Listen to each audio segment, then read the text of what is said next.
da izborni uslovi budu što je moguće fer i pošteni, ali ja nemam utisak da će ona to učiniti.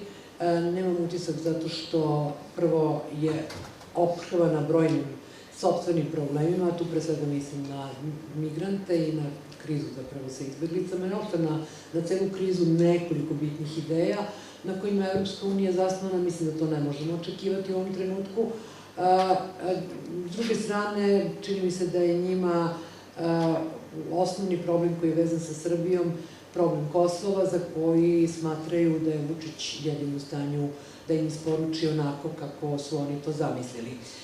Ali naravno da postoji mogućnost da druge institucije, kao što su Savet Evrope i kao što je OEBS, kontrolišu izborni proces. I ono što se desilo u Srbiji takođe, što je bitno pogoršanje u odnosu na vreme od pre, ne znam, 5-10 godina, jeste što više ne postoje domaće nevladine organizacije koje su bile onoliko verodostojne kao što je bio recimo CESID u 90. godinama, 2000.